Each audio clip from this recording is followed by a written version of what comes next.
Hello friends, Mandar here. I'm back with another video. Today we'll talk about couple of topics that are relevant at this time of the year. So what is this time of the year? It is a new fiscal year for USCIS. I'll tell you a couple of things for people who have become current in the October visa bulletin. We'll talk about some of the rejections that have been reported on EB1A cases and also EB2 NIW cases. So those of you in that pool, pay close attention, and also some other relevant topics that you might find interesting. So watch this video until the end and let's get started.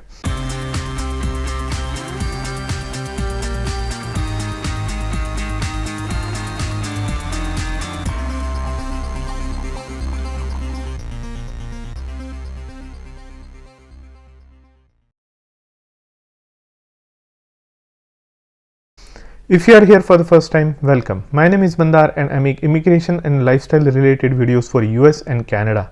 I'm not an immigration lawyer, so anything that I say on this video or on my channel is for information purpose only.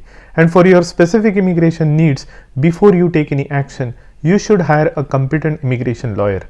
If you want to talk to me, do reach out in the links in the description. I have the Calendly link where you can book a call with me. And I'll be happy to share what I would do if I were in your situation. There are a lot of unique scenarios that I go through on a daily basis with many of you who contact me.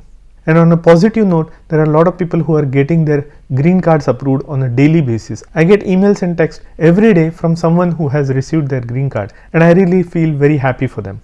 So while there is all the negativity out there, there is also positivity in terms of green card approvals. Some people are also becoming citizens, by the way. And in the upcoming videos, I'll also be talking about citizenship interviews and the process. But for today, let's start with the first topic. Now, the October 2024 visa bulletin was out and I made a video 2 weeks back. Now, unfortunately, EB1 for India did not move much further. It only moved by 2 months. But I gave the reasoning in that video. If you haven't checked out that video, please do check out, because a lot of people were upset. But there are reasons to believe that EB1 will continue to move forward as they get more and more spillovers throughout the year. But EB2 and EB3 is a different story. We predicted that it would be 4 to 6 months moment, and it was 6 months plus moment in EB2 and EB3 India. So there is some good news on that front. So if your date has become current in October visa bulletin, you might want to start preparing your documentation.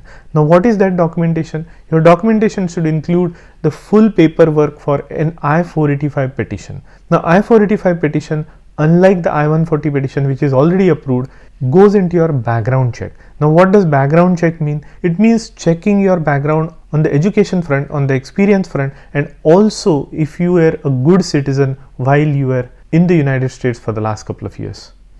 So all that thing matters. It will have several different pages full of information and questions on different things that you will have to fill. Now most of this information is pre-filled by your lawyer if you hire a lawyer, but they will still work with you on that one. Now other thing important for the 485 application is your birth certificate and marriage certificate. So if you don't have it, now is the time to get it prepared, because many people don't have their birth certificate, although they may have their marriage certificate. Now another point to remember is these certificates need to be in English. I have made special videos or specific videos for marriage certificate and birth certificate. Do check out on my channel what are the options if you don't have them. Especially with the birth certificate, there is a process for affidavit by the close relative or somebody who knows you, and a non-availability certificate that you can get. So between the two, if you have those, that can also provide in lieu of your birth certificate. So start preparing your application, because you can submit it on day 1 on October 1st. Now you should also submit your EAD and advanced payroll application at the same time, because the first time they charge no fees, and you also get it for 5 years at a time. So that is a great benefit. You should definitely apply.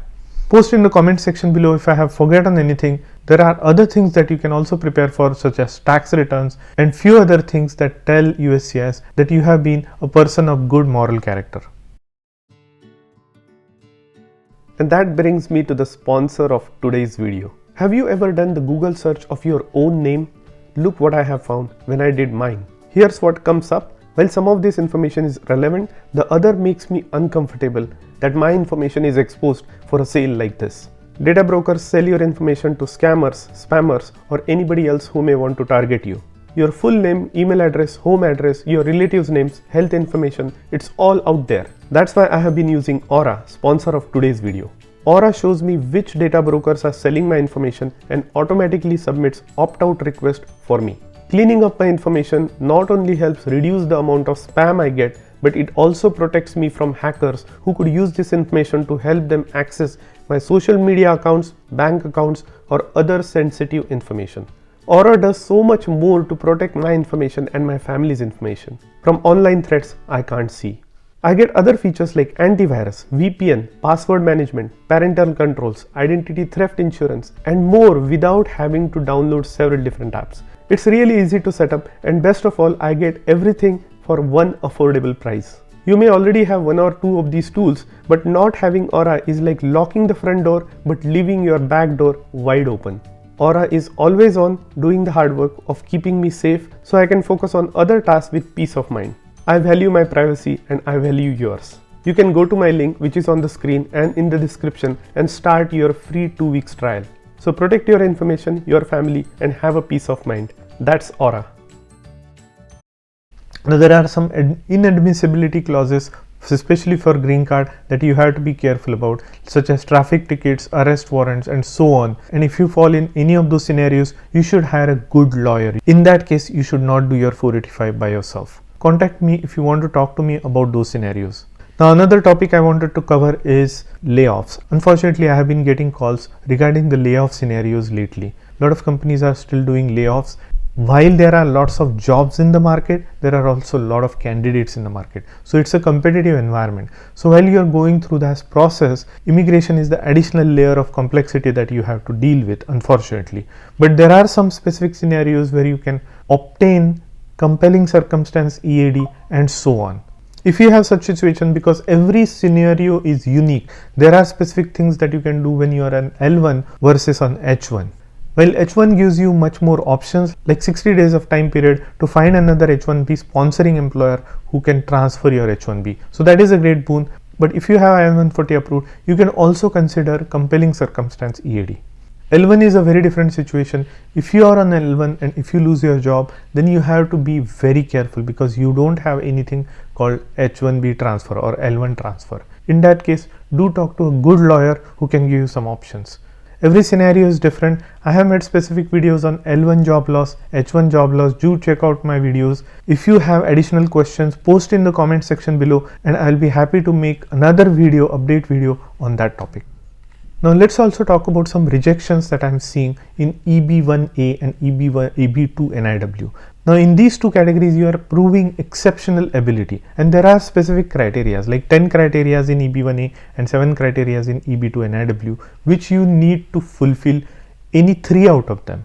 Now I do my master classes where I go into the details of each criteria and also give you real world evidence that you need to provide, but also make sure that you pay close attention if you get an RFE in this case. RFE is usually very clear. It tells you why they have given you the RFE, what is the documentation that is missing, and you need to provide them within a certain time frame. It's usually 30 days.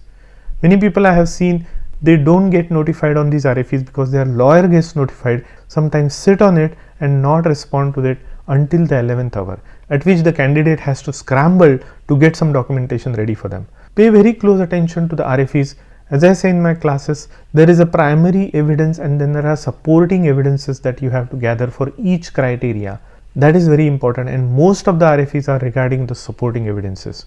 In EB2 NIW, you have to prove that your work and your experience is contributing towards the national interest. That is the key in EB2 NIW. It also helps in EB1A, but EB2 NIW it's even more critical. If you cannot emphasize or if you cannot specify that your qualification and your experience is towards national interest, then there is a risk of rejection in that category as well. But both of these categories are self-petitioning, so it's important that you put an effort and know what you are submitting.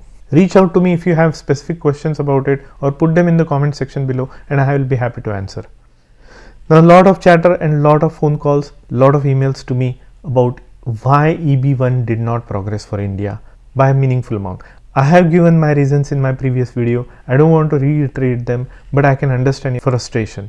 But consider this, EB1 is still the fastest category among all the employment based categories. So even if it has moved slow right now, it is because there are so many unknown factors that USCIS has to consider, and there are spillover numbers that hasn't come in yet, and also there will be lateral spillover numbers that will come later in the year. So this date will continue to progress, and if I am not mistaken, I am still insisting by the end of next year EB1 dates will progress much more than 2 months.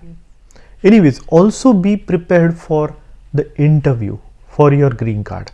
They are still doing interviews, especially for EB1 and also EB2 and EB3.